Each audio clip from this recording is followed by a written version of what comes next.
Good evening, Ray and Chris, Traveling Soulmates. And I just want to start off with something that's very important because we always talked about how you can go about taking care of your camper, and do the things that you need to take care of, and then take care of the truck. Of course, it's the heartbeat of moving everything down the road for us. But one thing I did not check, and I wouldn't think I would check, is my sway bars. So scenario is, and bless my son Derek for me and him think alike, and we actually thought about this. Something that you might want to keep in your pickup at all times is an impact with all the sockets, because you never know. It's a lot easier to change out a tire on the trailer or change out a tire in your pickup. We got the chargers needed, the attachment needed, the extensions we needed, and just for everyday use, what you might need in a camper. Things loosen up and down these roads, especially in Arkansas. Everybody knows Arkansas roads are not the best in the United States, but you know, things do come loose, and we did look around, and and some of the things actually came loose. So what I want to show you is, first, I'm sorry. So see this here? This is the holder for the sway bars. We actually pulled in to our campsite. Our camper is 30 feet long, total length, and then the truck. So they gave us a big place to pull in. And the sway bar mounts themselves are supposed to be straight up and down. When I backed it up and put it in position, this bar was actually sitting like this. So who put these on, I would never thought about changing these out whatsoever, or even checking them to make sure they're tight. But this bar is bent, and this main bracket bar that holds both sides is actually bent. So both bars are bent.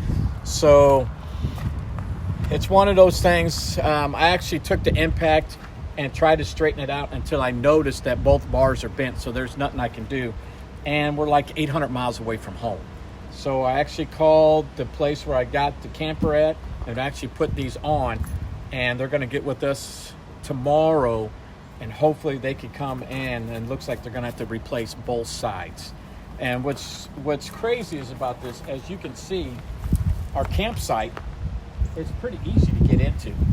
It actually popped off right there when we actually pulled in.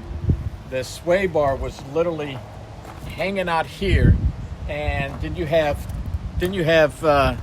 two little brackets that actually hold your sway bars in. These brackets actually hold the sway bars in.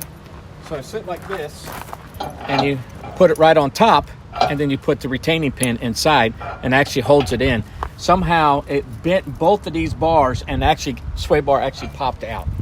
So it's another thing that you might want to look into. Besides, you know, we say it all the time, the little things will bite us.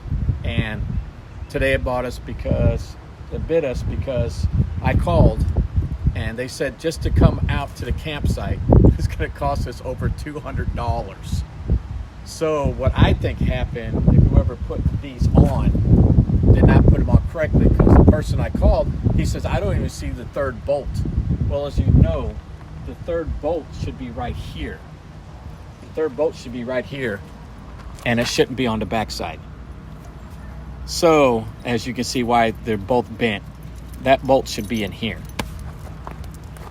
So hopefully they actually come out and replace it without any cost to me and my bride.